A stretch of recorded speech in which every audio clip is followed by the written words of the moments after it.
You might be married, you might be single. Have you ever wondered why the marriage concept matters if you're single? We know for sure it matters if you're married. What God has to say about marriage applies to you. But even if you're single, whether it's because one day you might be married or because you interact with people who are married and you have to understand a certain dynamic about marriage. And there is a certain dynamic that is indicated in Genesis chapter 2 as we've been reflecting through the Bible, and we're presently in Genesis chapter 2. Verse 24 is the verse where it says that a man must leave his father and mother and hold fast to his wife, and the two become one flesh. And in there, it gives us a dynamic picture of the way marriage should be, how a person should feel towards that marriage, and what a person should do. They should leave their father and mother.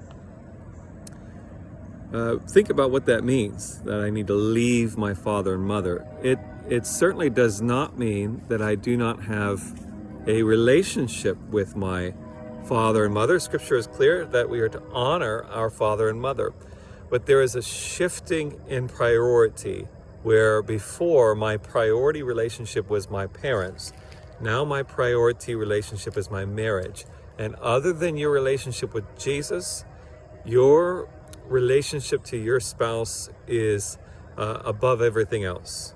So you choose your spouse over your friends, over your parents, over your family.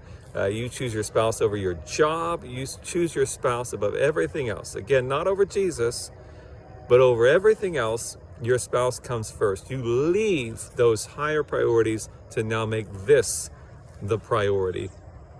And you also hold fast to your wife.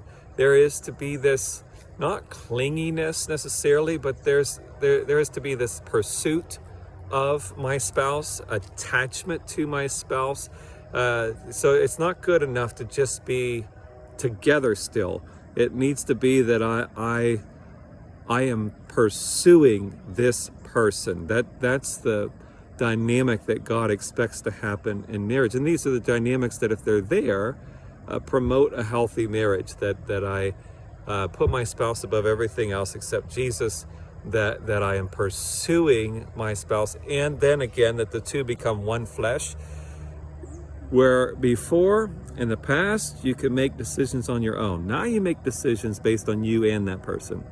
Whether you like it or not, you need to now compromise, because you are not compromised biblically, not compromised morally, but anything that falls outside of those realms, I need to now compromise for the sake of my spouse, because I can't move along without my spouse, because we are one. And so we need to work together.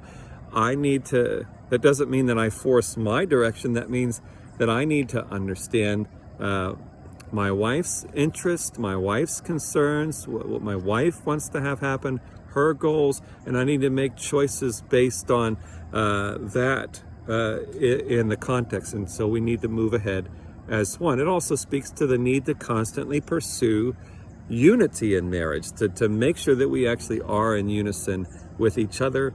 Again, it's not good enough to just stay married. You should stay married, but I have to also be making sure that I am putting my spouse on the highest priority list apart from Jesus Christ, that I'm pursuing her and I am seeking to be one with her. This is the attitude that God tells us in Genesis chapter 2 that should take place in marriage. Think about that. Think about that dynamic if you're married. Think about that in your own marriage relationship. If you're single, think about how you're interacting with people who are married and what you're asking of them. And are you ever violating these things, asking yourself to become a higher priority, disrupting the unity and the pursuit of that spouse, disrupting the attitudes they have in that. Make sure that we are honoring marriage, whether we're married or single. Just be on the lookout for that and reflect on what God says regarding those issues. I hope that you enjoy our Reflection Through the Bible series. If you do, please like, comment, or share this video with others. be glad for you to do that. It makes this video more visible. If you're on YouTube, please subscribe to our channel, hit the notification button. If you're on Facebook, please follow our page so that you can be notified when videos are uploaded. And also, if you have any questions ever regarding any of these videos, please just comment on it, or you could message me on Facebook, or you can email me at dleveck@bethelpgh.org. Let's continue to reflect on God's principles.